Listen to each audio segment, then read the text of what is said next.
श्रीमद् करुणासागर महाराज की जय। कैवल धाम की श्री अविचलदास जी महाराज की जय। सत केवल साहेब, सत केवल साहेब, सत केवल साहेब। फफा फेर जे सिद्धांत समझाओ, समझे तो संशय सब ही नसाओ। अनंत ब्रह्मांड पति शेष विराजे, अंश अहि चराचर निज राजे।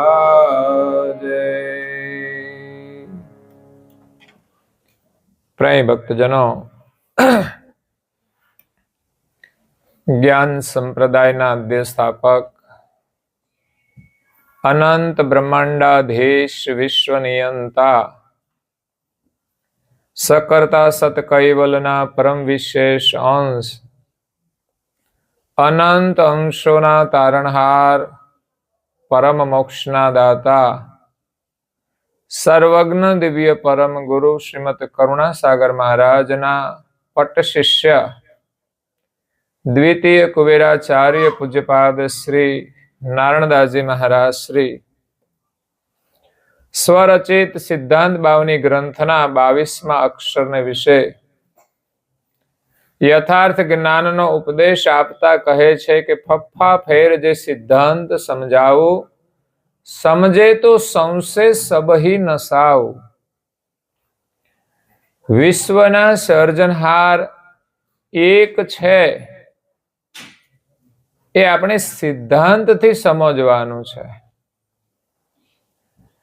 सर्जनहार एक छे, ए सिद्धांत विना निर्णय नहीं थाय। नहीं तो आ जगतनी अंदर अनेक मत छे, एनी अंदर विवाद छे, एमां झगड़ाओ छे। ज्यां सुधी जीवात्मा धर्मना झगड़ाओनी अंदर फसायेलो रहे छे, त्यां सुधी एने परम तत्वनी प्राप्ति थती नथी। એટલે જ્ઞાન દ્વારા અને સિદ્ધાંત દ્વારા આપણા સૌના સર્જનહાર એક જ છે, એ પૂજ્ય શ્રી નારાયણદાસજી મહારાજ શ્રી અહીંયા આપણને સમજાવે છે। સમજે તો સંશય સબહી નસાવ। જો આપણને સમજણ પ્રાપ્ત થઈ જાય તો આપણા બધા સંશય दूर થઈ જશે અને એક સર્જનહારનો નિર્ણય થાય ત્યારે જ એનું ભજન થાય છે। જ્યાં સુધી બે મત હોય ત્યાં સુધી એનું ભજન થઈ શકતું નથી। જે મહાપુરુષે સાધના કરી છે ને જેની સાધના કરી છે, એમણે એક જ વસ્તુને પકડી છે, એક જ લક્ષ્યને પકડ્યો છે। ગુરુ દ્વારા જે લક્ષ્ય આપવામાં આવે એ લક્ષ્યને એકાગ્રતાથી એનું સ્મરણ કરે, ભજન કરે, ત્યારે એ લક્ષ્યની સિદ્ધિ પ્રાપ્ત થાય છે। ધર્મ માર્ગમાં અનેક પ્રકારની સાધનાઓ છે, જેને જેમાં રુચિ હોય એવી સાધના કરે। રજોગુણી સાધનાઓ પણ છે, સત્વગુણી સાધનાઓ પણ છે અને તમોગુણી સાધનાઓ પણ છે। તો અહીંયા નારાયણદાસજી મહારાજ શ્રી કહે છે કે અનંત બ્રહ્માંડ પતિ શેષ બિરાજે। આ જગતની જે રચના કરી છે એને બ્રહ્માંડ કહેવાય છે। આ બ્રહ્મની અંદર, બ્રહ્મ એટલે એક પ્રકાશ છે, પણ એને બ્રહ્માંડ કહેવાય છે. બ્રહ્મ અંડ, અંડ એટલે અંડાકાર છે. ઈંડું જે આકારનું હોય એ ટાઈપનો એમનો આકાર છે, બ્રહ્મની આકૃતિ. તો બ્રહ્માંડની અંદર જે સૃષ્ટિની રચના છે એ અંડાકાર છે, બ્રહ્માંડ કહેવાય છે. તો આ બ્રહ્માંડની જે રચના કરી છે ને એની ગતિ અનંત પ્રકારની છે. આ જગતની અંદર અનેક મહાપુરુષો થયા છે, મહાન થયા છે, છતાં પણ એનો પાર નથી પામી શક્યા કે આ બ્રહ્માંડની રચના કેવી રીતે કરી છે ને કોણે કરી છે. એટલે આ એક બ્રહ્માંડને અનંત બ્રહ્માંડ કહેવાય છે, જેનો અંત નથી. કોઈ અંત ન પામી શક્યા. જે કોઈએ સાધના કરી, શોધ કરી, એ ક્યાંક ને ક્યાંક રોકાઈ ગયા, પણ એનો અંત ના લાવી શક્યા, કારણ કે એની ગતિ અનંત છે. અને બીજો અનંતનો અર્થ થાય છે આવા એક બ્રહ્માંડ નહીં, અનેક છે, જેની કોઈ ગણતરી ન થઈ શકે એટલા બ્રહ્માંડો આ જગત કરતા એ બનાવેલા છે. એ બ્રહ્માંડના રચયિતા એ શેષ બિરાજે છે. આ સૃષ્ટિની જે રચના છે એના બધાના ઉપર બિરાજે છે, એના છેડે બિરાજે છે. છેવટ કે છેવટ જેહી સબ ધરતા ધરનાર, સબ અંતન કે અંત હી સબ કરતા કરનાર. સૃષ્ટિના સર્જનહાર એ બધાના ઉપર રહેલા છે, છેવટે રહેલા છે, જેના માથે બીજું કોઈ નથી, જેમના ઉપર બીજા કોઈની સત્તા નથી, જેમણે પોતાના સામર્થ્યથી શુદ્ધ સંકલ્પ દ્વારા પ્રકૃતિના સહયોગ વિના, પેલા પ્રકૃતિ હતી પણ નહીં, આ તો સર્જનહારે સૃષ્ટિની રચના કરી એમાં પ્રકૃતિ ઉત્પન્ન થઈ છે. પ્રકૃતિ બીનું ધન્ય પુરુષ પલક મેં ખલક ઉપાસક. પ્રકૃતિની શક્તિ વિના સર્જનહારે પોતાના સામર્થ્યથી અને શુદ્ધ સંકલ્પ દ્વારા પલકની અંદર આખું ખલક ઉત્પન્ન કર્યું છે. તો એની ગતિ અનંત છે. એવા સર્જનહાર બધાના ઉપર છેવટે બિરાજેલા છે, જે બધાને ધારણ કરનારા છે. એમણે જ ધારણ કર્યા છે, તો પછી એ આ જગતની અંદર આવી શકતા જ નથી. આવે છે કોણ? તો કે એમણે બનાવેલા જે વિશેષ ગતિના અંશો છે એ આ જગતની અંદર વિશેષ કાર્ય કરવા માટે, ધર્મ કાર્ય કરવા માટે આવે છે. એટલે આપણે એ સર્જનહારને જાણતા નથી, એટલે જે અલગ અલગ દેવો આવ્યા જગતમાં એને બધાને આપણે સર્જનહાર તરીકે સ્થાપિત કર્યા છે. તો દેવો અલગ છે એટલે અલગ અલગ સ્વરૂપે આવે છે ને અલગ અલગ એનું કાર્ય છે. એક જ વિષ્ણુના અનેક અવતાર થાય છે તો એની પરંપરાઓ અલગ અલગ હોય છે. એટલે બધા દેવોના શિર ઉપર સર્જનહાર બિરાજેલા છે, અને આપણે બધા એના અંશ છીએ. દેવો પણ એમના જ અંશ છે. તો આ જગતની અંદર જેટલા પણ અંશ છે, સામાન્ય અને વિશેષ, મૃત્યુલોકની અંદર, સ્થાવર અને જંગમની અંદર જે કોઈ ચૈતન અંશ છે, આત્મા છે, એ બધા જ સામાન્ય અંશ છે. અને બ્રહ્માંડની અંદર અંતરિક્ષમાં જે દૈવી ધામો છે, જે ધામોમાં કરુણાસાગર મહારાજ પ્રથમ ગયા છે, આજ સુધી આવો કોઈનો ઇતિહાસ નથી કે એક ધામમાંથી બીજા ધામમાં, બીજામાંથી ત્રીજામાં, એમ 14 લોકની અંદર કરુણાસાગર મહારાજ શ્રીએ વિચરણ કરી અને જગતના સામાન્ય અને વિશેષ અંશો જે સર્જનહારને ભૂલી ગયા છે એ દેવોને પણ એમની એને જાણ આપી છે. તો આપણે બધા સર્જનહારને કેમ ભૂલી ગયા, એના માટે પરમ ગુરુ પૂજ્ય શ્રી નારાયણદાસજી મહારાજ લખે છે કે પપ્પા પ્રગટ પરમેશ્વર એક, તાય છોડ નર પૂજત અનેક. જેમ કહું જન મદિરાવશ ભયેવું, પૂરવ સંબંધ શુદ્ધ બુદ્ધ ભૂલ ગયેવું. વિશ્વના સર્જનહાર એક જ છે, છતાં પણ જગતની અંદર અજ્ઞાનતાના કારણે અનેક માન્યતાઓ છે, અનેક મત છે.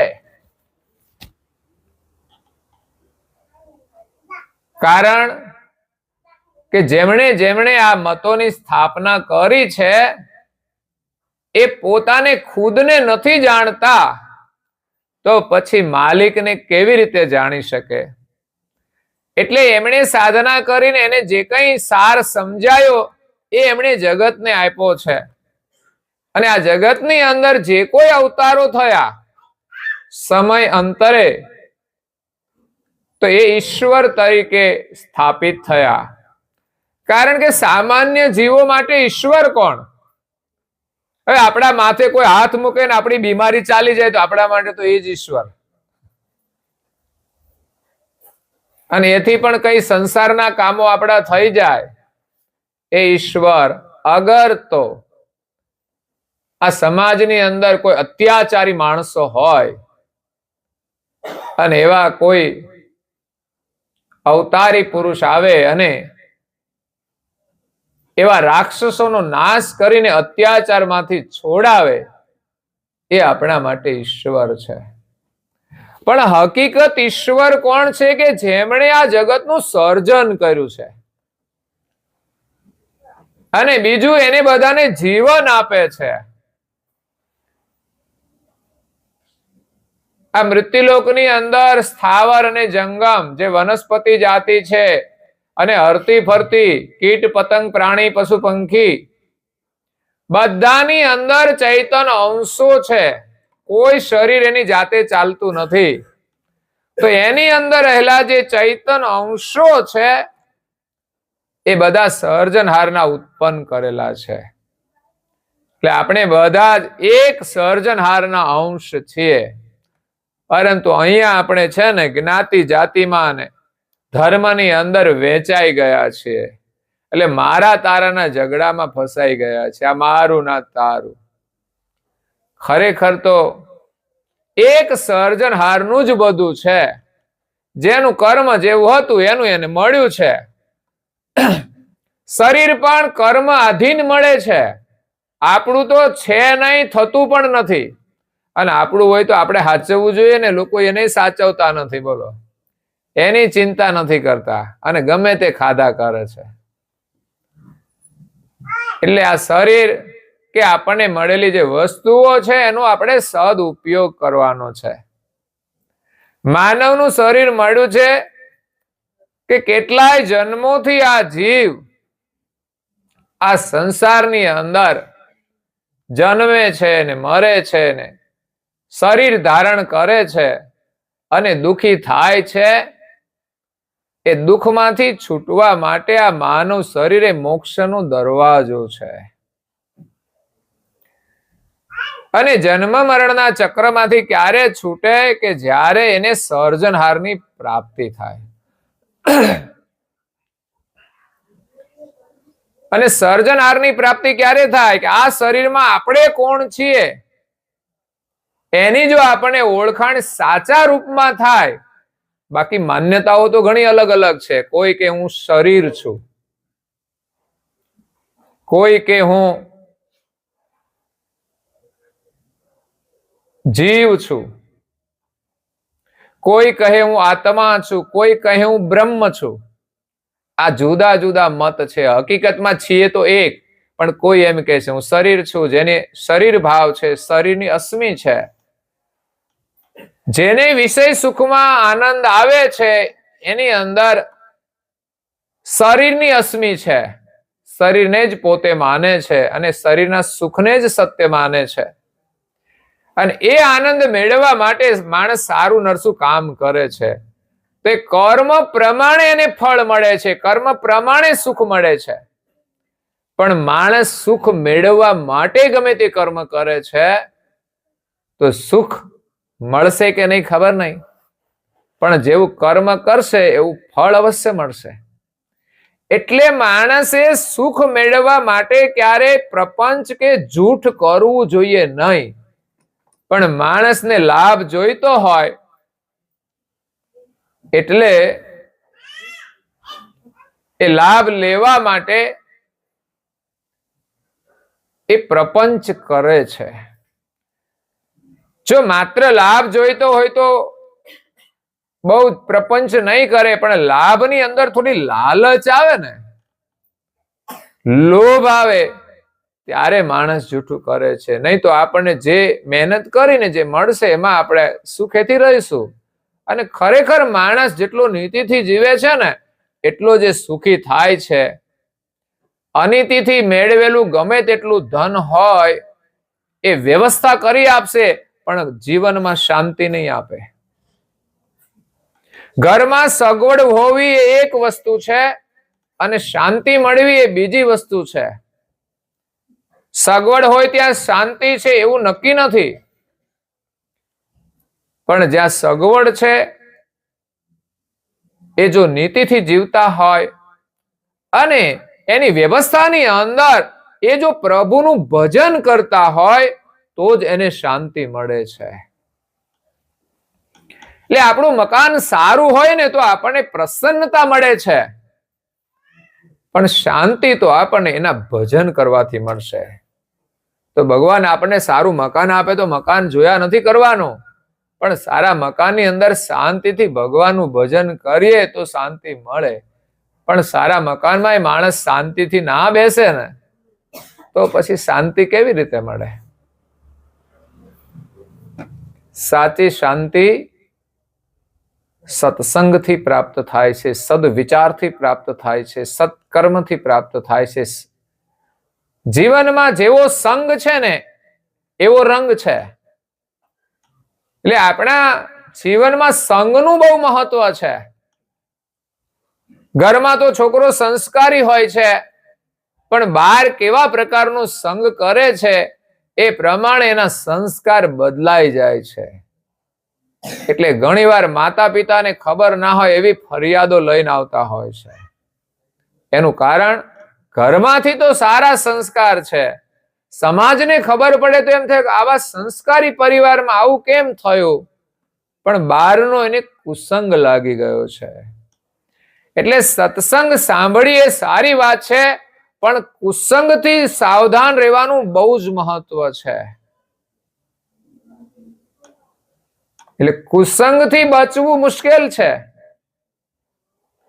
પણ જો જીવનમાં સત્સંગ હોય છે ને તો એ બચી શકે છે, નહીં તો બચવું મુશ્કેલ છે. જેવો સંગ મળે એવો રંગ લાગી જાય છે.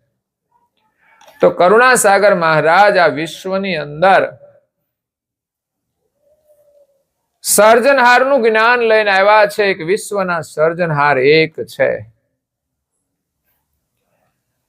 સર્જનહારના અંશો આ જગતમાં આવ્યા, સૃષ્ટિની રચના કરી, 84 લાખ પ્રકારના શરીર બનાવ્યા. પછી એ ચાલતા ના થયા ત્યારે કરતા માલિકે પોતાની અંશ વૃત્તિમાંથી એમની સજાતિના અંશો ઉત્પન્ન કર્યા. એટલે આપણે બધા એમના જેવા જ છીએ. એક પાણી જથ્થો ભર્યો, એમાંથી એક ડોલ પાણી કાઢીએ ને તો એ પાણી બંને સરખું જ હોય. સમુદ્રમાંથી એક બૂંદ આપણે લાવીએ તો સમુદ્રના પાણીની જેવું જ પાણી છે.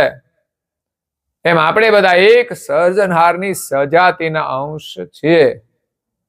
પણ આ બાજુ આવ્યા અને આપણે બધા વેચાઈ ગયા છે. ધર્મ માર્ગમાં પણ વેચાયેલા છીએ, જ્ઞાતિવાદમાં પણ વેચાયેલા છીએ, જાતિવાદમાં પણ વર્ણાશ્રમની અંદર પણ વેચાયેલા છીએ.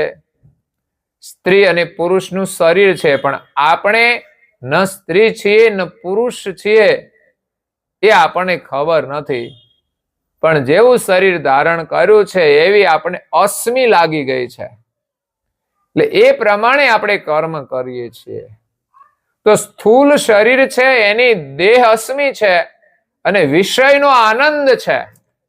એટલે આપણને આનંદ શામાં આવે તો કે વિષય સુખમાં, ઇન્દ્રિયોના સુખમાં. પણ એ સુખ સત્ય નથી. કેમ?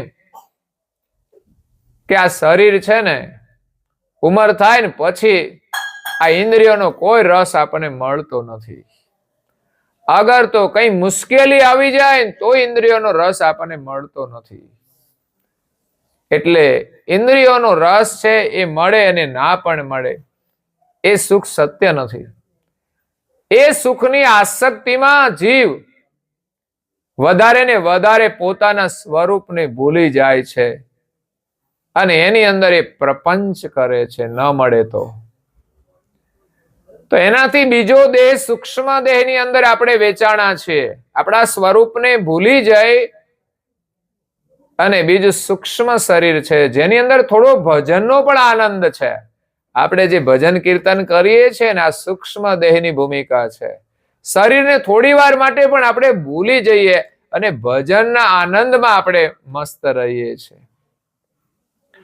તે બીજા પ્રકારનો આનંદ એ ભજનાનંદ છે. એની જીવોસ્મી છે. આપણે જીવ છીએ એવું માનીએ છીએ, શરીર નહીં, આપણે જીવ. પણ જીવ એક દશા છે. જીવ દશાની અંદર મારું તારું, રાગ દ્વેષ, આ બધા જ દુર્ગુણો હોય છે. માણસ માત્ર સંસારને સત્ય માને છે, એ જીવ દશા છે. એનાથી ઉપરનો કારણ દેહ છે, એનો આનંદ યોગનો આનંદ છે. અને એની અંદર અસ્મિ છે આત્માની, કે હું આત્મા છું.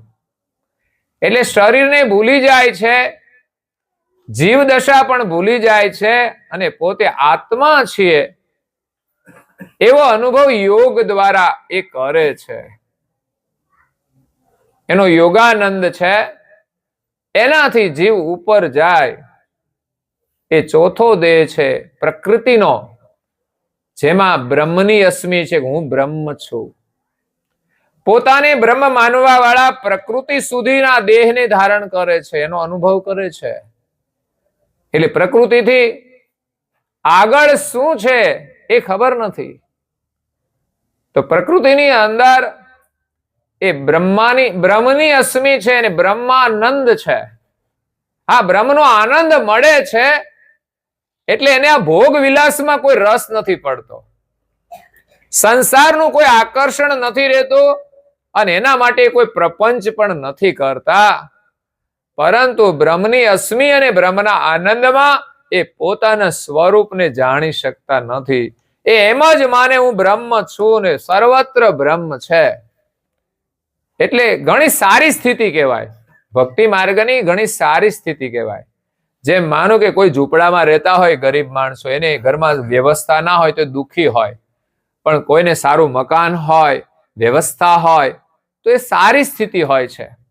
પણ તકલીફ તો એમાંય આવે. સારું રહેવાનું હોય પણ બીમારી તો ત્યાંય આવી શકે છે. ઝૂંપડામાંય તકલીફ છે અને બંગલામાંય પણ તકલીફ હોય છે. અને મૃત્યુ તો ઝૂંપડામાં પણ આવે અને બંગલામાં આવે છે. એટલે એ સુખ એક દિવસ છોડી દેવું પડે છે. એટલે બ્રહ્મની અસ્મિ વાળા છે ને એ જન્મ મરણના ચક્કરમાંથી છૂટી શકતા નથી. જ્યારે મોત આવે ને ત્યારે એને શરીર છોડવું પડે છે અને પોતાને જે પ્રકારની અસ્મિ હોય એ પ્રમાણે આગળની યાત્રા કરે છે. પછી એને માનવનું શરીર મળે, પણ ઉત્તમ પ્રકારનું મળતું હોય છે. પણ એમાંથી જો એ પાછા નીચે જાય તો એને પાછું સંસારની અંદર ફરવું પડે છે. તો એ બ્રહ્મની અસ્મિ એ આપણે પોતાને ભૂલી ગયા છીએ. અને પાંચમો પરમ કારણ દેહ છે, જેમાં પરમ આનંદ છે. સ્વરૂપની અસ્મિ છે ને સ્વરૂપાનંદ છે. સ્વરૂપનો અનુભવ પાંચમા પરમ કારણ દેહમાં થાય છે. એટલે કૈવલ કરતા એ અંશો ઉત્પન્ન કર્યા, શરીરમાં મૂક્યા, ત્યારે બ્રહ્મ ભૂમિકામાં આવ્યા અને પછી આ પાંચમો પરમ કારણ દેહ મળ્યો. ત્યારે અંશો નિજ કર્તાને ભૂલી ગયા અને સ્વરૂપની અસ્મિમાં પછી એમની વૃત્તિ થોડી નીચે ઉતરી પ્રકૃતિના પ્રદેશમાં. ત્યારે પોતાને બ્રહ્મ માનવા લાગ્યા. એનાથી નીચે ઉતરી ત્યારે પોતાને આત્મા માનવા લાગ્યા. એનાથી નીચે ઉતરી ત્યારે પોતાને જીવ માનવા લાગ્યા. અને એનાથી નીચે ઉતરી ગયા અને આજે આપણે બધા આપણી જાતને શરીર માનીએ છીએ. આ કહીએ છીએ કે આમાં આત્મા છે, પણ વ્યવહાર તો શરીર છે એવો જ કરીએ છીએ, ચિંતા તો શરીરની જ કરીએ છીએ, વ્યવસ્થા શરીરની જ કરીએ છીએ. આત્માની વ્યવસ્થા શું? તો ભજન, કીર્તન, સત્સંગ એ બધી આત્માની ખોજ છે, આત્મચિંતન છે, આત્મભાવ છે. એટલે આપણે આ જગતમાં આવ્યા અને આપણી પાસે જાણ હતી, આપણે માલિકના અંશ છીએ ત્યારે તો આપણા સ્વરૂપે હતા, આપણને કોઈ તકલીફ નહોતી, કૈવલ ધામની અંદર કોઈ દુઃખ નથી. અને જ્યારે આપણે મોકલ્યા ત્યારે આપણી પાસે બધી સમજણ હતી. એટલે જ્યાં સુધી આપણને આપણા સ્વરૂપની સ્મૃતિ હોય, સમજણ હોય, ત્યાં સુધી આ સંસારનું કોઈ દુઃખ આપણને સ્પર્શી શકતું નથી. તો અહીંયા કેવી રીતે આપણે ફસાઈ ગયા? તો નારણદાસજી મહારાજ શ્રી આના આગલા અંગમાં એક દ્રષ્ટાંત આપે છે અને કહે છે આ પૃથ્વીને ધારણ કરનાર શેષ મુનિ એ પાતાળમાં રહે છે, પાતાળ લોકમાં, જ્યાં કરુણાસાગર મહારાજ એક યોગીને લઈને ગયા હતા. કારણ કે યોગી રાજે એ શેષ મુનિ પાસેથી દીક્ષા લીધી હતી. એટલે જ્યારે એને પૃથ્વી ઉપર પરમ ગુરુ મળ્યા અને એનું જ્ઞાન સાંભળ્યું, એ અવધૂત હતા, ત્યારે અવધૂત આશ્ચર્યચકિત થઈ ગયા કે આવું અદ્ભુત જ્ઞાન. પરમ ગુરુએ પૂછ્યું, તમે કોની પાસેથી દીક્ષા લીધી? આ રરંકારનો મંત્ર તમે કોની પાસેથી લીધો છે? રરંકાર એટલે નિરંજન પુરુષ. તો કે છે મને તો શેષ મુનિ આપ્યો છે. તો એ અવધૂત યોગી હતા, એ યોગ બળથી પાતાળ લોકમાં ગયા. અને યોગી જ્યારે યોગ બળથી જાય છે એના પહેલા પરમ ગુરુ ત્યાં પહોંચી જાય છે. ત્યારે યોગીને આશ્ચર્ય થાય છે કે આ પૃથ્વી ઉપરથી અહીં નીચે કોણ લાવ્યું? એને ખબર નથી, એનું અસ્તિત્વ તો સારા બ્રહ્માંડની અંદર છે, અને જ્યાં જવું હોય ત્યાં, જ્યાં પ્રગટ થવું હોય ત્યાં થઈ શકે છે. પછી શેષ મુનિ સાથે બધી ચર્ચાઓ થાય છે યોગીને અને પરમ ગુરુને. અને શેષ મુનિને પૂછ્યું, તમને આ મંત્ર કોણે આપ્યો? ત્યારે એમણે આગળની વાત કરી કે આ પૃથ્વી ઉપર બહુ ધમાલ થતી હતી દેવો અને દાનવોની, અને ત્યારે એની સહાય કરવા માટે નિરંજન પુરુષ અવતાર લઈને આવ્યા હતા અને એને બોધ આપ્યો હતો. એ સમયે મને એમ થયું કે આ પૃથ્વી ઉપર શું થાય છે બધું ધમાધમ. આપણે ધાબા ઉપર કોઈ રહેતું હોય ને, પછી ઉપર કોઈ ધમાધમ કરે તો આપણને નીચે ખબર પડે ને. એમાં પૃથ્વી ઉપર જે કઈ પાપ થાય ને એનો ભાર છે ને શેષ મુનિને લાગે છે. માણસો ધમાધમ કરે છે, પાપ કરે છે, ધમાધમ છે, કોઈને કાપી નાખે, કોઈને મારી નાખે, આવું બધું ચાલ્યા જ કરે છે. એ જ્યારે તલવાર મૂકી હોય કે ગોળી મારી હોય ને ત્યારે શેષ મુનિ ધ્રુજી જાય છે, એને કંપારી આવે છે. પૃથ્વી પર જેટલું પણ પાપ થાય છે ને એનાથી કંપે છે. ત્યારે જ ક્યારેક ક્યારેક પૃથ્વી ધ્રુજારી મારે છે અને ભૂકંપ આવે છે. એટલે શેષ મુનિ એ પૃથ્વી ઉપર આ દેવો અને દાનવોનું યુદ્ધ જોવા માટે આવે છે. ત્યારે નિરંજન પુરુષે એમને રરંકારનો મંત્ર આપ્યો. એ રરંકારનો મંત્ર એમણે યોગીને આપ્યો. તો પરમ ગુરુ પણ શેષ ધામની અંદર પણ ગયા છે. પણ અહીંયા તો એક દ્રષ્ટાંત છે કે જે સર્પકુળ છે, શેષનાગનું સર્પકુળ. શેષનાગ એટલે સર્પ છે, નાગ છે, પણ શેષ નાગ છે એ સર્પકુળના સ્વામી છે, એ રાજા છે. અને બીજા બધા જે સાપ છે બધી એની પ્રજા છે. અને એનું ધામ એ પાતાળ લોક છે. હવે પાતાળ લોકમાંથી આ બધા સાપ પૃથ્વી ઉપર કેવી રીતે આવ્યા? એને બધાને ઈચ્છા થઈ કે અમારે પૃથ્વી પર જવું છે. તો શેષ મુનિએ એમને બધાને એક મણી આપ્યો સાપને. હવે એને હાથ તો હતા નહીં, એટલે મણી એમણે મુખમાં મૂક્યો. મુખમાં મણી રાખી અને બધા સર્પ જમીનમાં પાતાળ લોકમાંથી એ બાર પૃથ્વી ઉપર આવ્યા. મણીનો ગુણ એવો હતો કે મણી જ્યાં હોય એને આગળ જમીન જગ્યા આપી દે. એટલે જેમ જેમ જગ્યા થઈ બધા સર્પ પૃથ્વી ઉપર આવી ગયા. આવ્યું બધું જોયું, મજા આવી ગઈ, સુંદર છે. કારણ કે પાતાળ લોક અલગ છે, દેવી લોક છે, અને આ મૃત્યુ લોક છે. એટલે બ્રહ્માંડના દેવતાઓ પણ આ પૃથ્વી ઉપર અવતાર લેતા હોય છે. તો અહીંયા આવ્યા એટલે એની સમસ્યા ઉભી થઈ. શેષ ધામની અંદર સૂર્ય ચંદ્ર નથી, એનો પ્રકાશ નથી, એટલે ત્યાં ભૂખ અને તરસ પણ નહોતી. એટલે ત્યાં આમ તો મોજ કરતા હતા, પણ અહીંયા આવ્યા, સૂર્યનો પ્રકાશ, ગરમી થઈ, તરસ લાગી, પછી ભૂખ લાગી, પણ ખાવું કેવી રીતે? કારણ કે મુખમાં શું હતું? મણી હતો, એટલે ખાઈ શકતા નહોતા. તો પછી એનાથી સહન ના થયું ભૂખ અને તરસ, ત્યારે એમણે મણી મુખમાંથી જમીન ઉપર મૂક્યો એટલે જમીને તો જગ્યા આપી દીધી અને મણી ગયા પાતાળમાં. અને સાપ બધા રખડતા થઈ ગયા. એમ આપણે બધા સંસારમાં આવ્યા ને, એટલે આપણને બધાને ભૂખ લાગી ને તરસ લાગી. આ પ્રકૃતિના પ્રદેશમાં કૈવલની જાણ લઈને આવ્યા હતા, પણ હવે આ ભોગ કેવી રીતે કરવા? તો ભોગની આપણે ચાહના કરી અને ભુક્તમાન કર્યા, એટલે ભોગનો સ્વાદ આવ્યો, જેના કારણે એમાં રુચિ થઈ અને માલિકની જે જાણ હતી ધીમે ધીમે ધીમે વિસરાઈ ગઈ. અંશો બધા જ પોતાની જાણને વિસરી ગયા કે હું કૈવલનો અંશ છું. પછી મેં કહ્યું તેમ આ બધા દેહોની જે અસ્મિ છે ને, એ ધીમે ધીમે ધીમે નીચે ઉતરી ગયા. સર્પકુળના સાપ ખાવા પીવા માટે પછી ઊંચ નીચ કર્મ કરવા લાગ્યા, અને એ પ્રમાણે ઊંચ નીચ શરીર ધારણ કરીને દુખી થાય છે, પણ કોઈ એના પોતાના પાતાળ લોકમાં જઈ શકતા નથી. તો હવે પાતાળ લોકમાં જવું હોય તો શું કરવું પડે? તો કે પાતાળ લોકમાં જે મણી ગયા છે ને, એ કોઈ જો લઈને આવે એકાદ સર પાછળથી તો આવી શકે. ત્યારે શેષનાગને ચિંતા થાય કે મારી પ્રજા બધી મૃત્યુલોકમાં ગઈ છે પણ પાછી આવતી નથી, તો નિજ ઘરે લાવવા માટે, પાતાળમાં લાવવા માટે એમના સાનિધ્યમાં એક જે સર્પ હતા એમને એ મણી લઈને મોકલ્યા.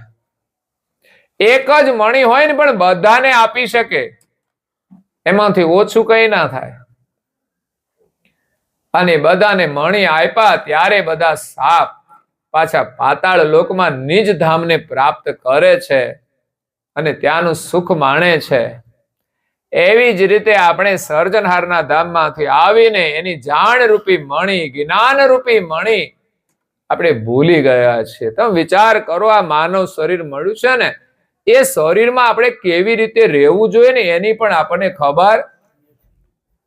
સર્જનહાર કોણ છે ને આપણે કોણ છે એ તો ઘણી ઉપરની વાત છે, પણ આજે મૃત્યુલોકની અંદર આ શરીરને વિશે આપણે કેમ રહેવું જોઈએ એની પણ આપણને ખબર નથી.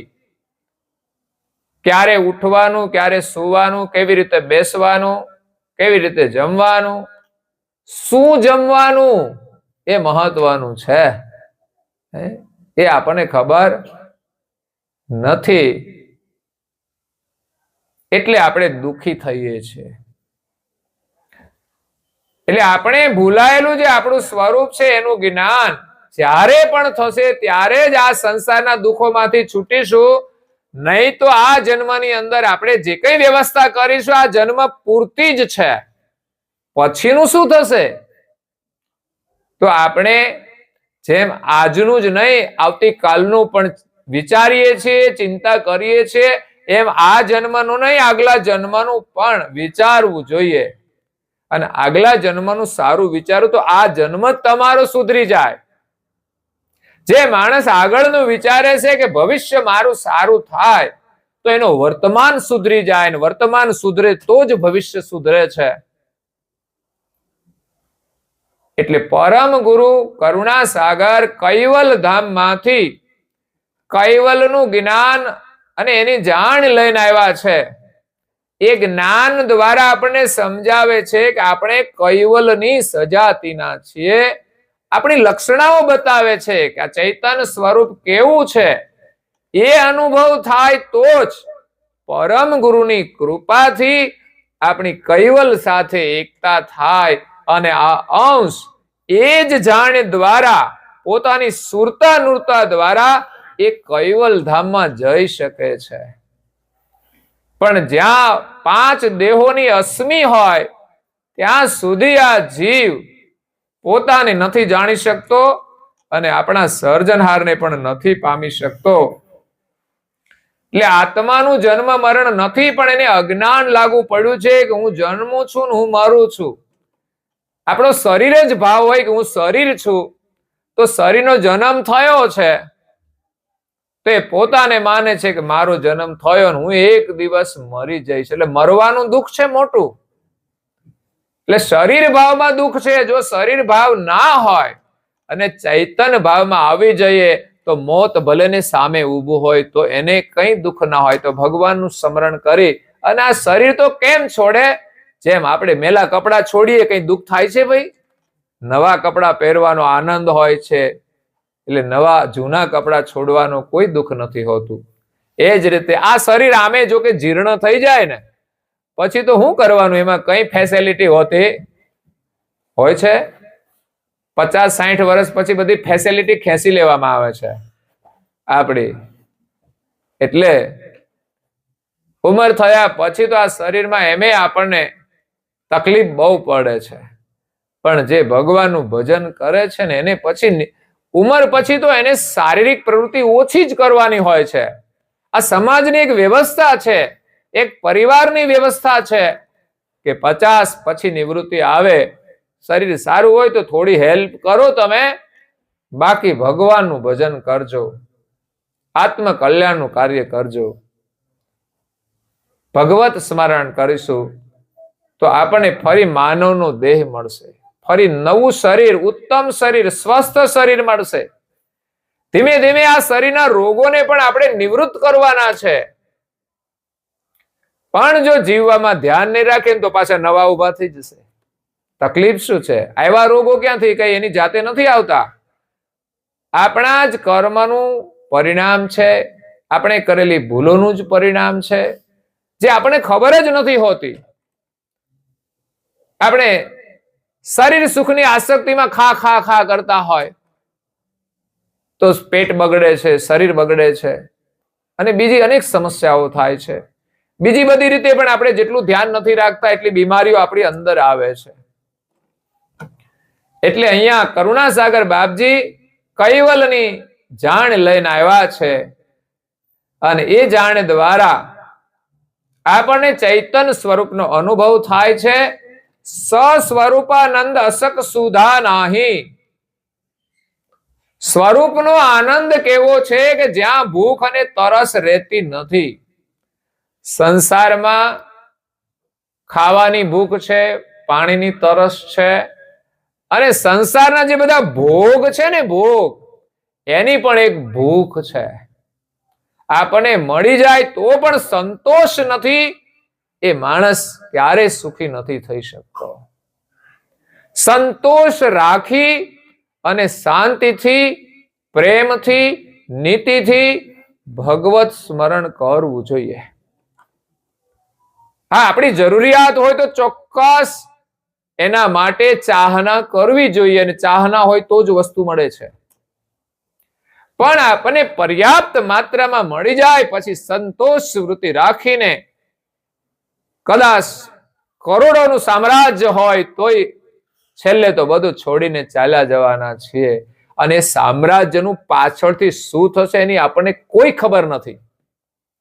આ ઘણા લૂંટારોએ આપણા દેશને લૂંટ્યો અને બધું સામ્રાજ્ય ખડક્યું, પણ કોઈનું રહ્યું અહીંયા કશું? એ બધા ખંડેર થઈ ગયા. અને કદાચ અહીંથી મિલકત લૂંટીને એના દેશ ભેગી કરી હશે કે ક્યાંય પણ ભોગ વિલાસ કર્યો હશે, એ બધા કઈ નરકની અંદર સડતા હશે. એટલે જરૂરથી વધારે જે કઈ મળે એનો આપણે સદુપયોગ કરીએ, સંતોષ રાખીને આપણું મન પ્રભુમાં જોડીએ. વિચાર કરીએ કે આ શરીરમાં આપણે કોણ છીએ, આ માનવ શરીર શા માટે છે. બાકી પ્રાણી પશુ પંખીને કોઈ વિચાર નથી આવતો. એ તો જે શરીર મળ્યું છે ને એના સ્વભાવ પ્રમાણે પ્રકૃતિ પ્રમાણે જીવન જીવે છે. જ્યારે માણસ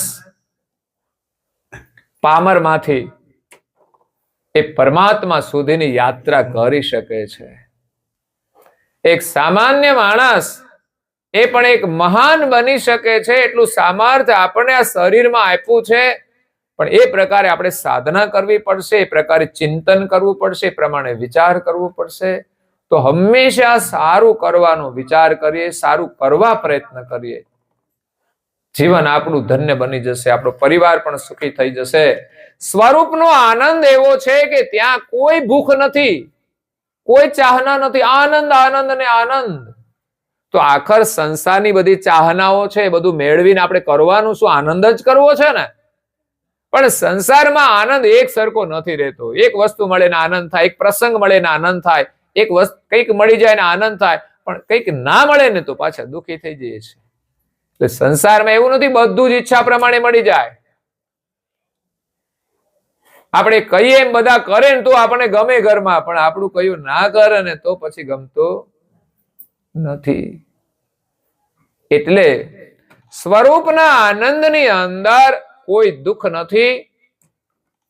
પછી એને જન્મ મરણ પણ રહેતું નથી. સમરસ ભોગ યોગ ઉન્માહી. બધા જ રસ એ યોગની અંદર છે, સ્વરૂપના આનંદની અંદર છે.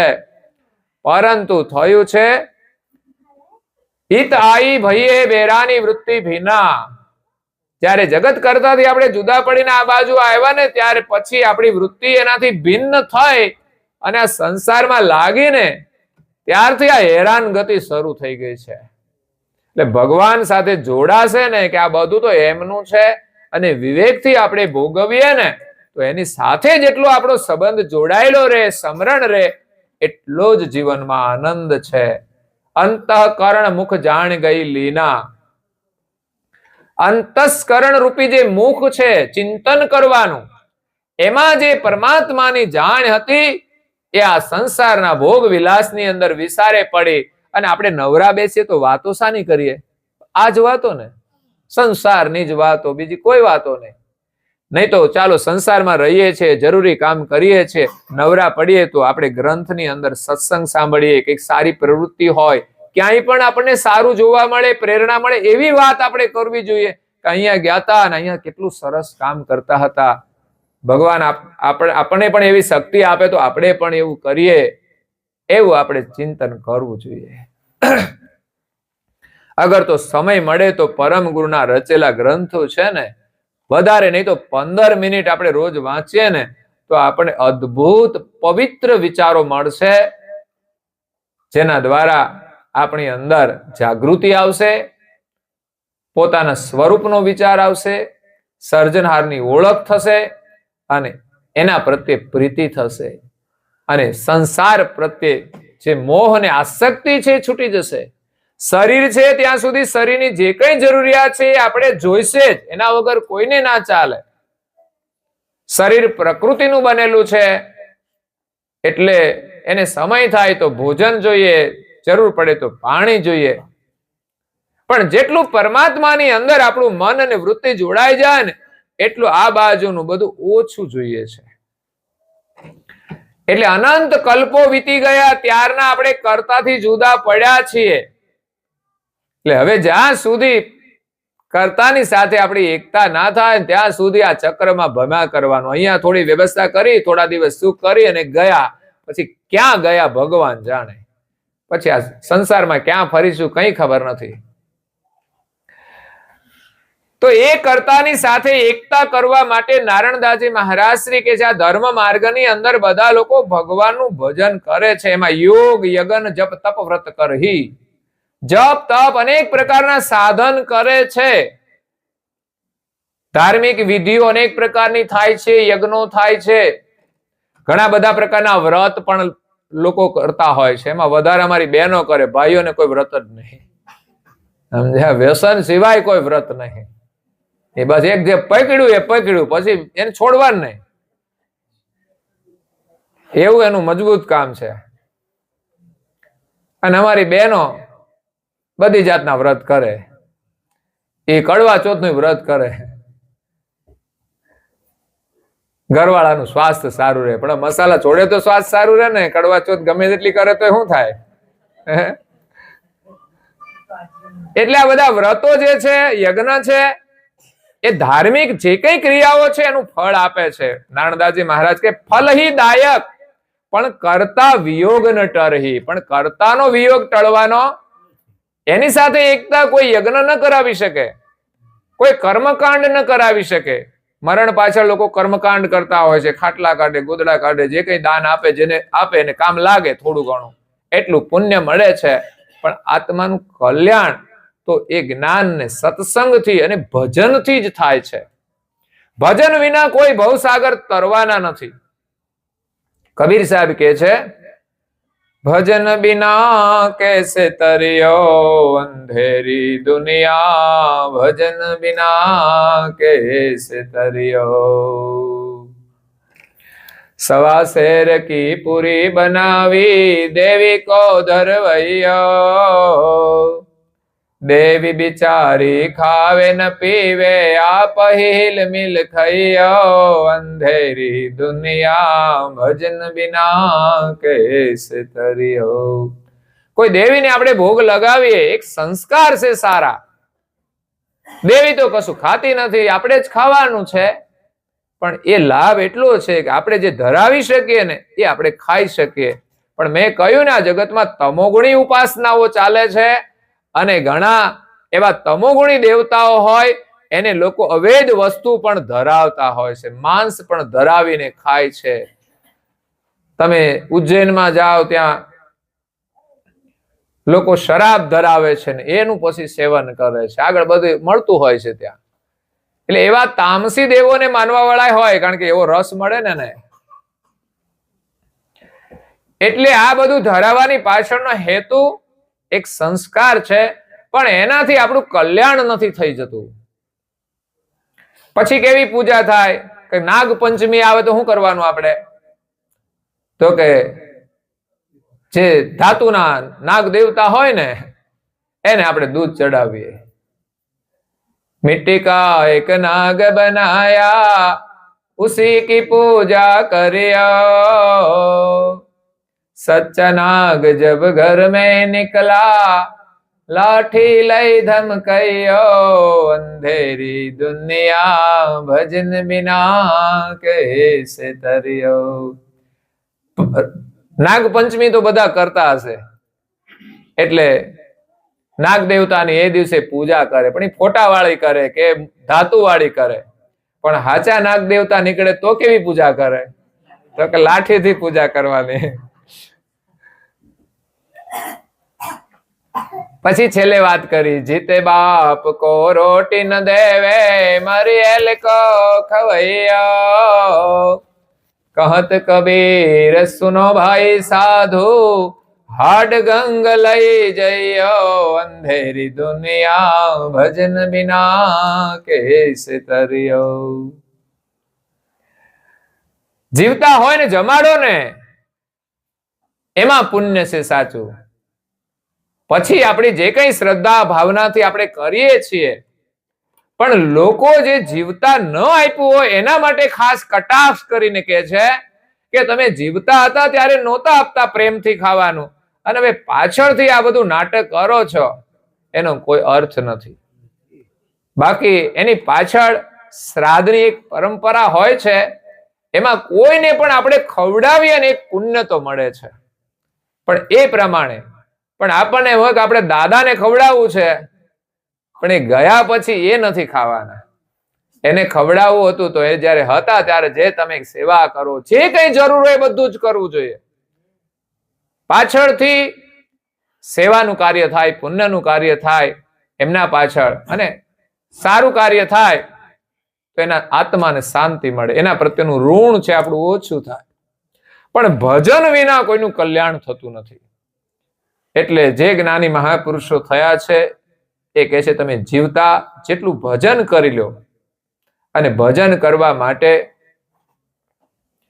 જે ભગવાન છે એનું જ્ઞાન મેળવવા માટે ગુરુની પરમ આવશ્યકતા હોય છે.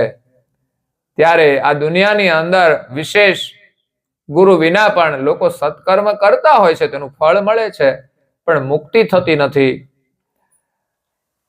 યોગ જપ તપ કરે છે પણ કર્તાની પ્રાપ્તિ નથી થતી. એમાં જ આ જગતમાં પઢહી સુનહી મનન કરે કેવું ઘણા બધા લોકો સાંભળે છે, બોલે છે, પરંતુ એની અંદર જો કૈવલ કે સર્જનહારનું લક્ષ્ય ન હોય તો એની પ્રાપ્તિ નથી થતી. એટલે બધી ધાર્મિક વિધિઓ થતી હોય છે, એમાં ઉચ્ચારણો થતા હોય, સાંભળતા હોય છે, પણ જેમાં સર્જનહારનું જ્ઞાન ન હોય, એની સમજણ ના હોય તો એની પ્રાપ્તિ થતી નથી. આ જગતની અંદર 4 વેદ છે, 6 શાસ્ત્ર છે, 18 પુરાણ છે અને ઘણા બધા ઐતિહાસિક કથાઓ પણ છે. એ બધી થાય છે, પણ જેમાં સર્જનહારનું સ્થાપન નથી અને અનેક પ્રકારનું જે સ્થાપન કરી અને આ બધી ધાર્મિક વિધિઓ થાય છે, એમાં સાજન ભોજન જગ જશહી સરાવે, એમાં ભોજન આદિ પણ સેવા કાર્યો થતા હોય છે, કોઈને વસ્ત્ર અપાતા હોય છે, બધા પુણ્ય કાર્યો છે, સારા કાર્યો છે, પરંતુ કર્તાનું જો જ્ઞાન ન હોય તો એની સાથે આપણી એકતા થતી નથી. કર્તા સેના સંબંધ વિયોગ ટળે નાહી. જો કર્તાનો અનુભવ ના હોય ગુરુ પાસે તો પછી એની સાથે એકતા થતી નથી. બીજા અનેક ઉપાય કરે, સંસારમાં ધાર્મિક ક્રિયાઓ સારી છે, પણ સૃષ્ટિની ઉત્પત્તિ થઈ ત્યારથી લોકો આ ધાર્મિક ક્રિયાઓ કરે છે, પણ સર્જનહાર એમ કહે છે કોઈ અંશ અહીંયા મારા ધામમાં પાછો આવ્યો નહીં. કેમ? તો કે જાણ રૂપી મણી છોડી દીધો છો. એ હવે જાણ મળે તો આવે ને, એનું સરનામું મળે તો આવે. બાકી જે વિધિ કરે એનું પુણ્યનું ફળ મળે છે, જે પ્રકારની સાધના કરે એ દેવોના ધામમાં જઈ શકે છે, પણ કર્તાના લક્ષ્ય વિના એ સર્જનહારના ધામમાં જઈ શકતા નથી. ત્યારે નારણદાસજી મહારાજ કહે છે નિજ લક્ષ્ય ગુરુ દક્ષ પ્રત્યક્ષ ન પયેવું. નિજનો લક્ષ્ય એટલે આપણે કોણ અને આપણા કર્તા કોણ એનું યથાર્થ જ્ઞાન, અનુભવનું જ્ઞાન. આ કઈ વાતોના જ્ઞાનથી કોઈ મોક્ષ ના આપી શકે. કરુણા સાગર મહારાજ જે જ્ઞાન આપે છે એ અનુભવ લઈને આવ્યા છે. એ ગતિ, એનો અનુભવ છે, એ આપણને સ્વરૂપે કરાવી આપે છે કે તમે આ રીતે જીવન જીવશો તો તમને તમારા સ્વરૂપનો અનુભવ થશે. અને સ્વરૂપના અનુભવ માટે એમણે ગુરુ મંત્ર પ્રદાન કર્યો છે. એટલે ગુરુ દક્ષ, ગુરુની આપણે દીક્ષા લઈએ ત્યારે મંત્ર આપે છે, એ મંત્રમાં શ્રદ્ધા રાખીને જપ કરવાનો. અને બીજું એમણે નિજ લક્ષનું જ્ઞાન આપ્યું છે, એટલે ગ્રંથો દ્વારા જ્ઞાનને સમજીને આપણા સ્વરૂપનો આપણે અનુભવ કરવાનો છે. એટલે પ્રત્યક્ષ ગુરુ ન મળે તબ લગી ભમે ભવમાહી ભરમ એવું. આ ભવની ભ્રમણાઓની અંદર ધર્મ માર્ગમાં પણ અનેક ભ્રમણાઓ છે. સર્જનાર એક હોવા છતાંય દરેક પોતપોતાની રીતે માને છે, તો જે માને છે એટલું એનું કાર્ય થશે, પણ આપણને સર્જનહારની પ્રાપ્તિ નથી થતી. તો નારણદાસજી મહારાજ શ્રી કહે છે કે પતિ કે વિયોગ સબ સુખ તુચ્છ જાને. પતિનો જો વિયોગ થઈ જાય અને એની એકતા ના થાય ને સંસારના બધા સુખ આપણને મળે ને તો એ આપણે ગ્રહણ નહીં કરવા જોઈએ. આને મેળવીને શું કરવાનું? કોઈ સ્ત્રીના લગ્ન થઈ જાય અને ત્યાં બહુ સુખ સારું હોય, પણ એના ઘરવાળા એનાથી જુદા પડી જાય તો પછી એના વિયોગની અંદર એને જે કઈ સમૃદ્ધિ હોય એમાં એને સુખ મળે ખરું? એના ઘરવાળા ના હોય તો ઘરની સમૃદ્ધિનું મહત્વ કેટલું? એમ આપણે કર્તાથી જુદા પડ્યા છીએ, એ કર્તાને આપણે ભૂલી ગયા છીએ, એની સાથેનો વિયોગ રહે તો પછી આ સંસાર સુખમાં આપણે શું આનંદ આવે? એક પતિવ્રતા સ્ત્રી પતિને છોડીને સંસારના સુખની ચાહના નથી કરતી. એને તો સાચું સુખ પતિનું જ છે, પતિ પ્રેમનું છે, પતિ ભક્તિનું છે. એમ આપણા માટે સર્વોપરી કોઈ સુખ હોય તો એ સર્જનહારના સ્મરણનું છે, એને પામવાનું છે. એનું સ્મરણ કરીએ ને તોય આનંદ આવે. એટલે સુગઢ સંત પ્રાજ્ઞવંત પતિયાને, જે શાણા અને સમજદાર સંતો છે, ભક્તો છે, એને જ્ઞાની છે, એને વિશ્વાસ આવે છે ભગવાનમાં કે આ જ સુખ સત્ય છે. તબ શરણાગત નિજ મન લાવું, ત્યારે આપણું મન એ ગુરુના શરણમાં શરણાગત થાય છે. કે સાચા સર્જનહારની પ્રાપ્તિ કરવી હોય તો સમર્થ ગુરુના શરણમાં આપણે જવું પડે, આપણું મન ત્યાં મૂકવું પડે. આપણી ઈચ્છા પ્રમાણે કર્યા કરીશું ને તો ક્યાંય ફસાઈ જઈશું. આપણી ઈચ્છાઓ તેમ મને આ મળી જાય તો હું સુખી થઈ જાઉં, પણ એ બધી ભ્રાંતિ છે. આ બધી દોડાદોડી કરીને માણસ છેવટે બે રીતે થાકી જાય છે. ના મળે ને તોય થાકી જાય, અને પછી શરીર પૂરું થઈ જાય તોય પછી તો કે મૂકો હવે જે થવું હોય એ થાય. હવે તો ખાવાનું મળે ને તો શાંતિથી ખાઈને બેસી રહેવાનું. થાકી જવાના છેવટે, કેટલી દોડાદોડી કરવાના. એટલે જે કરવાનું છે, જેના માટે શરીર મળ્યું છે ને, એ કાર્ય કરી લઈશું ને તો છેલ્લા શ્વાસ સુધી આપણામાં એક ચેતના રહેશે, એનું સ્મરણ કરવાની. એટલે નારણદાસજી મહારાજશ્રીએ જે દ્રષ્ટાંત આપ્યું છે એનો એને સિદ્ધાંત સમજાયો છે કે જેમ શેષ મુનિના ધામમાંથી બધા સર્પ અહીંયા આવ્યા અને ભૂલા પડ્યા, મણી છોડી દીધો, એટલે એમ આપણે બધા અહીંયા ભૂલા પડ્યા છીએ. પણ હવે શેષના ધામમાંથી કોઈ મણી લઈને આવે તો એ પાછા જઈ શકે. એમ દિવ્ય પરમ ગુરુ અહીંયા જ્ઞાન રૂપી મણી લઈને આવ્યા છે ને આપણે બધાને આપ્યો છે, અને આપણે એની દીક્ષા લીધી, આપણું અહોભાગ્ય કહેવાય. માનવ જીવન તો વારંવાર મળ્યું હશે. આ સૃષ્ટિની ઉત્પત્તિ થઈ ત્યાંથી કેટલી વાર માનવ શરીર મળ્યું હશે, પણ મને લાગે છે કે પરમ ગુરુનો લક્ષ તો કદાચ પહેલી વાર મળ્યો હશે. કારણ કે પરમ ગુરુ આ જંબુદ્વીપમાં આવ્યા એને 250 વર્ષ થયા છે, પછી બીજા દ્વીપોમાં થોડું થોડું રહ્યા હશે.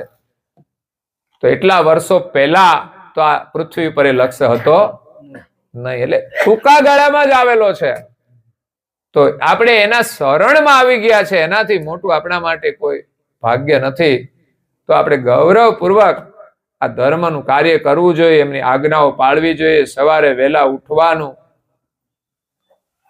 પછી નાઈ ધોઈ થોડું ઘણું જે કામ હોય એ કરીને પણ આપણો સમય નિશ્ચિત હોય એ પ્રમાણે પરમ ગુરુની પૂજા કરીએ, એમની થોડી પ્રાર્થના કરીએ. પ્રાર્થના એ પોકાર છે. સંસારના દુઃખમાંથી છૂટવા માટે જો પોકાર નહીં કરીએ, હૃદય આપણી પ્રાર્થના નહીં કરે, આંખોમાંથી ક્યારે આંસુ નહીં આવે, ત્યાં સુધી આ માયા છૂટવાની નથી. એટલે બાળક જ્યાં સુધી રડે નહીં ને ત્યાં સુધી માં એને લે નહીં. એ કે રમકડાથી રમ્યા કર, મારે ઘણું કામ છે. એમ આ દુનિયાના રમકડા જ્યાં સુધી આપણે રમીશું ને ત્યાં સુધી ભગવાન આપણા સામે કઈ જોશે, એને ઘણું કામ છે, આખી દુનિયા સંભાળવાની છે. એટલે બાળકને માતા યાદ આવે છે. સાચું સુખ તો માતા પાસે છે, રમકડું તો થોડા સમય માટે છે. પણ આપણે તો માતાને બિલકુલ ભૂલી ગયા અને રમકડામાં જ આનંદ કરીએ છીએ. દિન પ્રતિદિન આ મનોરંજનના રમકડા વધતા જાય છે. અત્યારે આ મીડિયાની અંદર તો લોકોને છે ને ધાર્મિક ક્રિયા કરવાની રુચિ જ નથી રહી. સંધ્યાનો સમય થાય તો કોઈને એમ ના થાય ચાલો પ્રાર્થના કરીએ. આ તો જૂના લોકો છે ને એ દીવાન અગરબત્તી ને બધું કરે, એ થોડી પ્રાર્થના કરે, નિવૃત્ત હોય એને તો કઈ કામ ના. પણ જે યુવા પેઢી છે એને પણ આ ઉંમરમાં પણ સંધ્યાનો સમય થાય તો 15 મિનિટ 20 મિનિટ 30 મિનિટ જેવી અનુકૂળતા સમયની ને એ પ્રમાણે એને પ્રાર્થના કરીને પોતાના મનને શુદ્ધ કરવું જોઈએ. સવારે પણ એ રીતે આપણે સંધ્યાના સમયે સૂર્યોદય પછી તમારા અનુકૂળ સમયે પણ 15-20 મિનિટ આપણે અવશ્ય પ્રાર્થના કરવી જોઈએ. પણ એમાં રુચિ નથી રહેતી, કારણ કે મનોરંજનના સાધનો એવા થઈ ગયા ને એને જોવામાં જ એનો સમય ચાલ્યો જાય છે. દુનિયાની પાછળ દોડાદોડી એટલી માણસ કરે છે ને કે આત્મકલ્યાણનું કાર્ય એને કરવાનો જે સમય છે એ પણ ચૂકી જાય છે. અને કદાચ એના ટાઈમિંગ સાથે ન બેસતું હોય ને તો એના ટાઈમે એનું કામ કરીએ, પણ ઘરે આવ્યા પછી એના માટે સ્પેશિયલ સમય લઈને એ પ્રાર્થના તો અવશ્ય કરવી જ જોઈએ. એ પ્રાર્થનાના પવિત્ર વચનો જો આપણા મુખારવિંદથી ઉચ્ચારીએ ને તો આપણી વાણી પવિત્ર થઈ જાય. એનો ઉપદેશ આપણી અંદર પ્રકાશ કરે છે, ચેતના લાવે છે. એ કઈ માત્ર પાઠ નથી. અને એની જાતે કઈ થતું નથી. આ ટેપ રેકોર્ડર થોડું છે તે બધું કઈ અંદરથી નીકળ્યા કરે. એ તો આપણી ઈચ્છા હોય ને તો જ એમાંથી શબ્દો નીકળે છે. અને જેટલા શબ્દો મન બુદ્ધિ બધાની સાથે અથડાય છે એ એને શુદ્ધ કરે છે, એની અંદર જાગૃતિ લાવે છે અને આપણી વૃત્તિ ઉર્ધ્વગામી બને છે. પરમ ગુરુ પ્રત્યે આપણે પ્રીતિ થાય છે, આપણે વિશ્વાસ આવે છે કે આ કાર્ય કરવાથી જ મને શાંતિ મળશે, મારું કલ્યાણ થશે અને મને આ જન્મોના ચક્રમાંથી છુટકારો મળશે. એટલે પ્રાર્થના કરો અવશ્ય, પૂજા પણ કરો, પૂજન કરીને કપાળમાં તિલક પણ કરો. એમાંય લોકો શરમાતા હોય છે. એમાં શરમાવાનું શું? કાલ સવારે પેરાલિસિસ થઈ જશે અને મોઢું વાંકું થઈ જશે, પછી શરમ નહીં આવે? એના કરતા યુવાનીની અંદર તિલક કરવામાં શરમાવા જેવું છે ક્યાં? એ તો આપણું કલ્યાણ કરશે.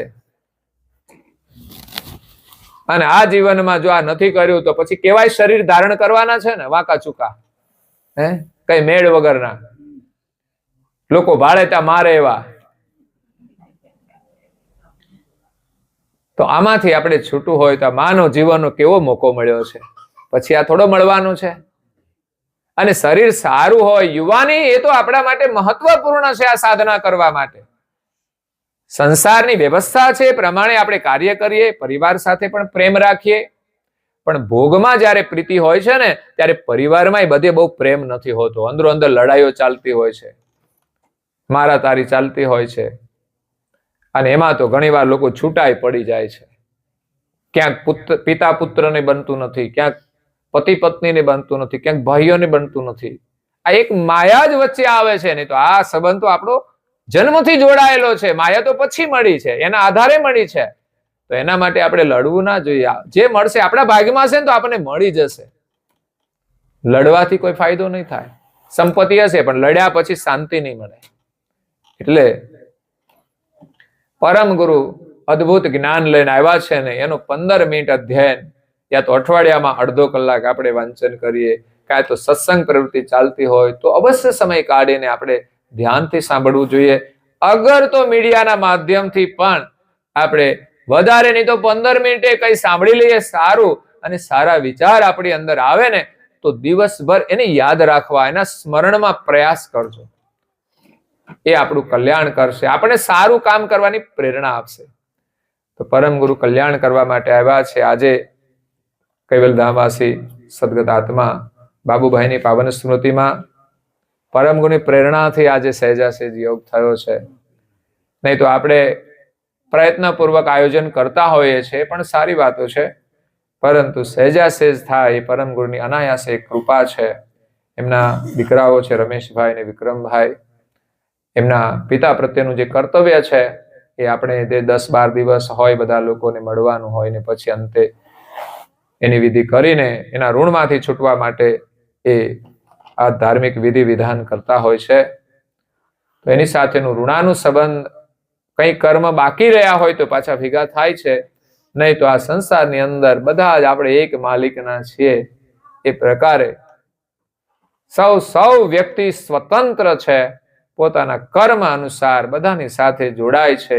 કોઈ કાયમ કોઈના પિતા નથી, કોઈ કાયમ કોઈનો પુત્ર નથી, પણ શરીરનો સંબંધો એ નાતે અને એમની સાથે જે આપણું ઋણ બંધાયું છે, એમણે જે કંઈ આપણા માટે કર્યું છે ઉપકાર, એ નાતે તો આપણા એ પિતા છે અને એનો ઉપકાર આપણે ના ભૂલવો જોઈએ. આપણાથી જેટલું બની શકે તેટલું આપણને જે સારા સંસ્કાર આપ્યા છે ને એના ઋણમાંથી છૂટવા માટે આપણે ધર્મ કાર્ય કરીએ ને તો એના ઋણમાંથી આપણે છૂટી જઈએ. કારણ કે સારા સંસ્કારનું પરિણામ શું?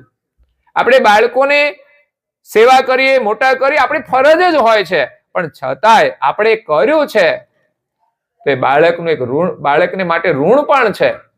પણ એટલા માટે કર્યું છે કે બાળક મોટો થાય, સારું કામ કરે અને સુખી થાય. તો આપણે જીવનમાં સારું કામ કરીશું તો માતા પિતાના ઋણમાંથી તો મુક્ત થઈશું, પણ પરમ ગુરુની કૃપાથી આ જન્મ મરણના ચક્રમાંથી આપણે છૂટી જઈએ એના માટે પણ આપણે પ્રયાસ કરવો જોઈએ. પરમ ગુરુ આપણું કલ્યાણ કરવા માટે આવ્યા છે અને આ ભૂમિને એમણે પાવન કરી છે. જ્યાં જ્યાં પણ પરમ ગુરુની સ્થાપનાઓ છે, એનું સ્મરણ થાય છે, એ બધી જગ્યાએ પરમ ગુરુનો નિવાસ છે. અને આપણા ઘરમાં પણ આ પરમ ગુરુનું સ્થાપન છે, સ્મરણ કરીએ છીએ. અને આજે સત્સંગ થયો છે એના મોટા આશીર્વાદ છે.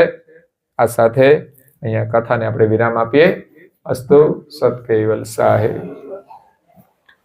आद्य सकृत स्वराज करुणेश केवल करता की। पूज्य श्री कृष्ण स्वामी महाराज के। पूज्य श्री परम गुरु श्रीमद करुणा सागर महाराज के। पूज्य श्री नारायण दास जी महाराज के। पूज्य श्री सब कुबेराचार्य महाराज के। श्री सब संतन के। श्री सब देवन के। श्री ज्ञान संप्रदाय के। श्री गुरु गादी सारसापुरी के।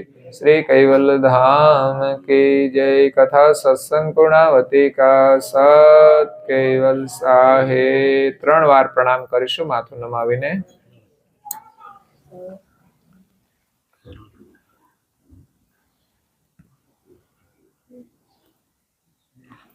कैवल हंसो सत कैवल साहे।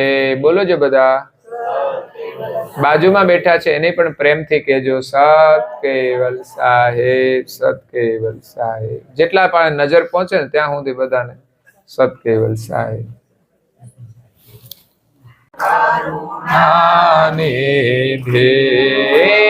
તારણ તરણ ત્રિલોકના જમે અનુપમ પ્યારે પ્રભુ।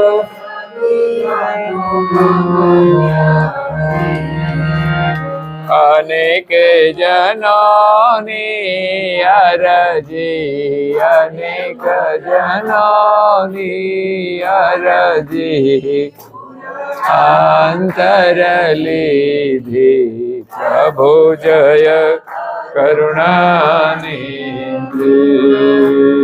अखंड अनादि पदनी जान सही दे प्रभु।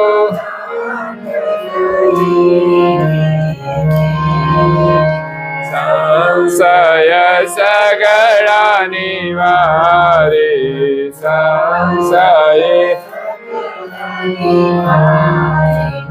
श्रुति शुद्ध के थे प्रभु।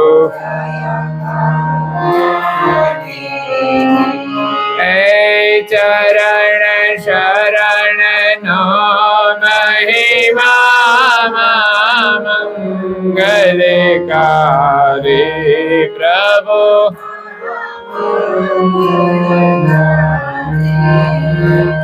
मंदमते नो मानव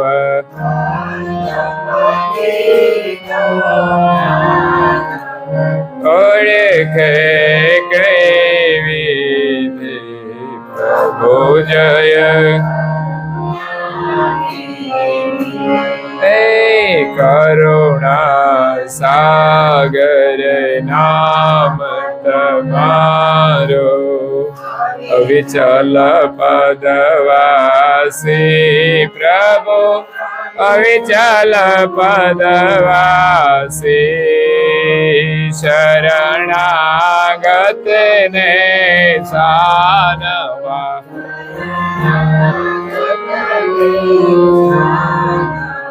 सीढ़ी बतावी सीधी प्रभु जय। प्रभु जय करुणा निधि प्रभु। ले लो आरती आरत आरती आरत पूर्वक सुरता कर दे प्रभु जय करुणा निधि प्रभु जय करुणा निधि।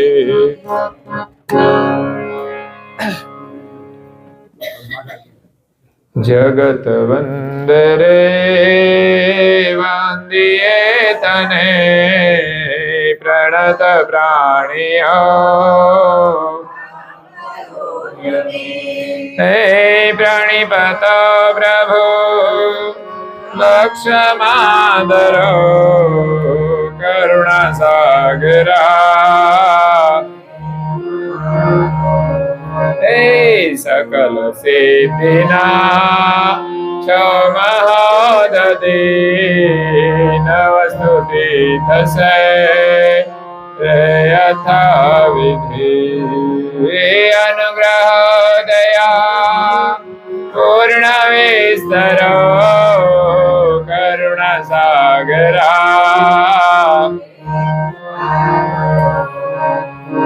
અનુગ્રહો કીધા ને કરો સદા સગળે ટાળસો દુઃખ આપદા અતિ દયા કરીને ગ્રહ કરો કરુણા સાગરા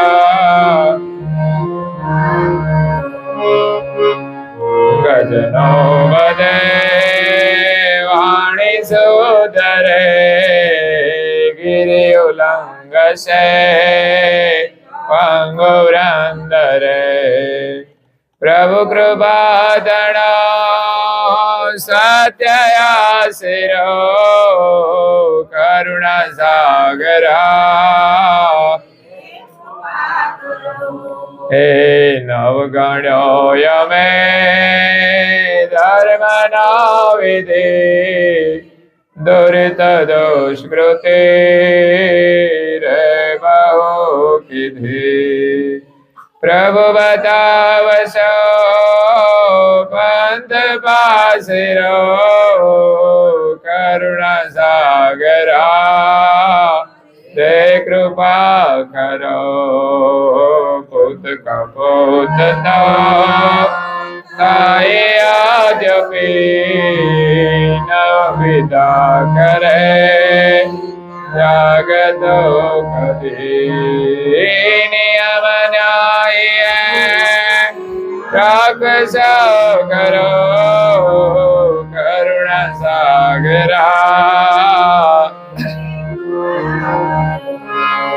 પ્રભુ સમર્થ છો પ્રાણના પતિ પ્રણત ભક્તને દરોડે મતી પતિત પાવના પાપ સારો કરુણા સાગરા રે કૃપા કરો પરમ કૈવલા પ્રાર્થના સુણો અવગુણો કદે નાથના ગણો પ્રભુ સુભાશિષ નિત્ય યોચર કરુણા સાગરા રે કૃપા કરો પ્રભુ કૃપા સુધા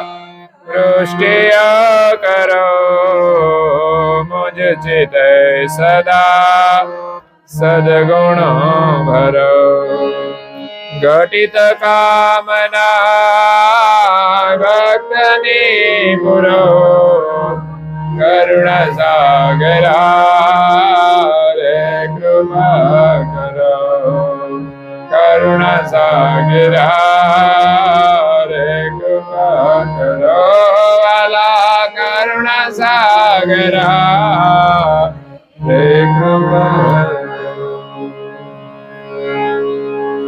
હે નાથ જોડી હાથ પાયે પ્રેમથી સૌ લાગીએ શરણો મળે સાચું તમારું એ હૃદયથી જય અંશ આવ્યો આપ પાસે શરણ માય બનાવજો પરમ ગુરુએ આત્માને બોલો શાંતિ બડી કર્મના યોગે કરીને જે કોડ માય વતરે ત્યાં પૂર્ણ પ્રેમે ઓ પરમ ગુરુ આપને લક્ષ 84 બંધનોને લક્ષમાં લઈ કાપજો. પરમ ગુરુએ આત્માને સુખ સંપત્તિ સુવિચારને સત્કર્મનો દેવારસો. જન્મો જન્મ સત્સંગથી કીર્તાર પાર પાડજો. આલોક ને પરલોકમાં તમ પ્રેમ રગે રગ વ્યાપજો. પરમ ગુરુએ આત્માને શાંતિ મળે ભોગ કે સુખ સ્વર્ગના આશાઓ રે વિનતી. જો દેહ દુર્લભ માનવીનો ભજન કરવા ભાવથી. સાચો બતાવી રૂપ શ્રી કૈવલ હૃદયે સ્થાપજો. પરમ ગુરુએ આત્માને શાંતિ સાચી આપજો. પરમ ગુરુએ આત્માને શાંતિ સાચી આપજો. પરમ ગુરુએ આત્માને શાંતિ સાચી આપજો. શ્રીમદ કરુણા સાગર મહારાજ કી, કૈવલ ધામ કી, શ્રી અવિચલદાસજી મહારાજ કી જય.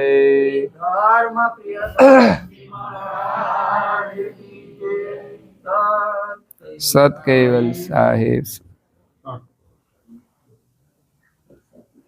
કૈવલ હંસો સત કેવલ સાહેબ, સત કેવલ.